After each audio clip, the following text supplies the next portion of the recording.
bawah Kemendikbud. Baik, bismillahirrahmanirrahim. Assalamualaikum warahmatullahi wabarakatuh. Selamat siang, selamat sore, Bapak dan Ibu Widya Iswara serta rekan-rekan. Perkenalkan, nama saya Gipari Pramawapisi, calon pegawai negeri sipil atau calon ASN di bawah Kemendikbudristek peserta Latsar 2022 di bawah PPSDM AP. Pada video kali ini saya akan menarasikan mengenai Smart ASN, yaitu sebuah sistem untuk mewujudkan terbentuknya kemampuan berdigital dari ASN. Itu ada 4 pilar dalam Smart ASN ini. Yang pertama itu adalah digital skill, di mana singkatnya digital skill ini adalah kemampuan seorang ASN dalam mengoperasikan perangkat lunak maupun perangkat keras untuk bermedia secara digital. Nah, salah satu manfaatnya tentu saja yaitu penggunaan software-software yang membantu kerja seperti Microsoft Word, kemudian Microsoft PowerPoint, karena saya sebagai dosen ini sangat membantu dalam mempresentasikan materi. Kemudian Microsoft Word juga sama.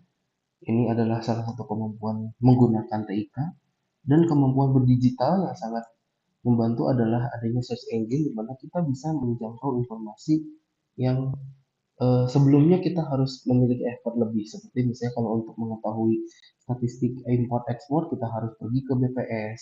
Kalau untuk mengetahui data-data lain kita harus pergi ke dinas terkait. Tapi untuk sekarang hanya dengan mengetik di Google saja seperti ini, Badan Pusat Statistik, kita sudah bisa mengakses data-data tersebut. Ya, ini adalah salah satu manfaat terbesar dari dunia digital sekarang, di mana data-data ini tidak usah lagi kita harus pergi ke kedinasan terkait. Ya, hanya kita diam di rumah, kita klik dengan akses internet dan komputer, maka data-data ini sudah bisa kita akses. Kemudian selain masalah informasi tersebut, karena saya bekerja sebagai dosen, maka kemampuan literasi digital ini diperlukan juga untuk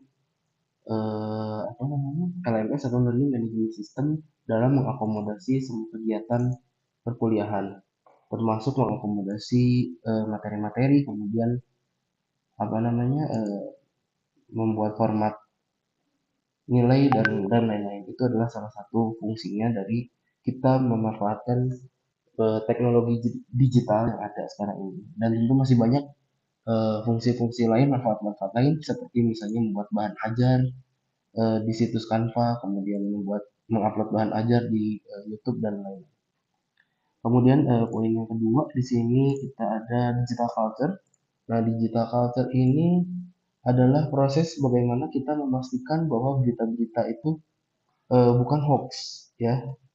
Itu salah satunya menurut saya. Nah, ini saya contohnya dari sini saya ambil. Ada satu berita di sini adalah desak tenaga honorer segera diangkat jadi ASN, DPR minta penerimaan PPK dihentikan. Nah, berita ini harus kita cross check lagi di Google, penerimaan PPK dihentikan.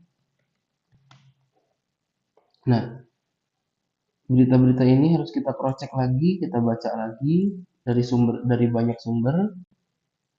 Kita buka beritanya, kemudian kita baca, kita ambil kesimpulannya. Kalau misalnya dari beberapa sumber itu menyimpulkan atau dapat disimpulkan berita itu adalah sama dengan apa yang kita lihat di sini, maka berita itu bisa kita percaya dan bisa kita ambil berita tersebut sebagai informasi yang valid gitu. Seperti itu adalah digital culture. Jadi bagaimana kita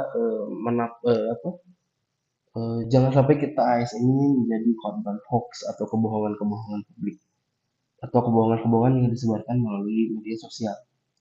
Kemudian yang ketiga ini adalah digital ethics, di mana mencontohkan menyesuaikan diri, merasionalkan, mempertimbangkan dan mengembangkan tata kelola etika di dalam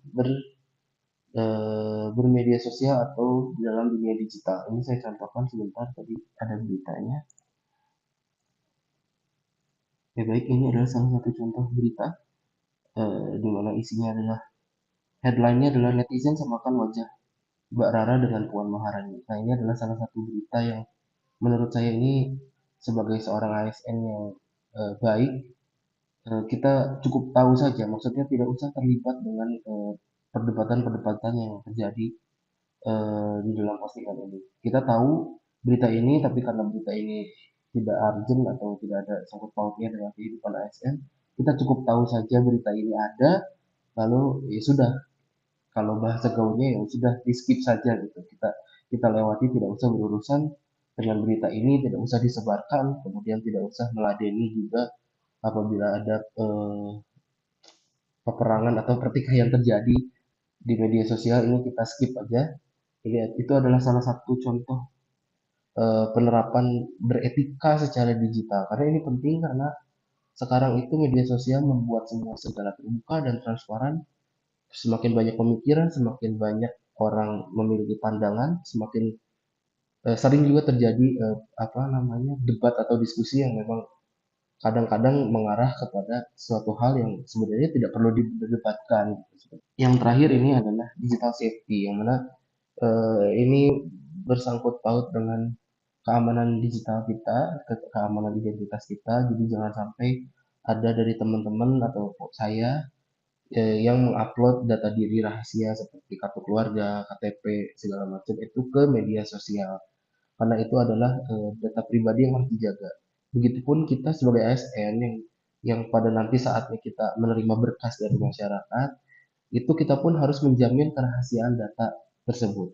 Ya jangan sampai data tersebut bocor atau eh, apa namanya ya bocor ke pihak luar selain ASN yang bekerja di instansi tersebut. Itu adalah digital safety.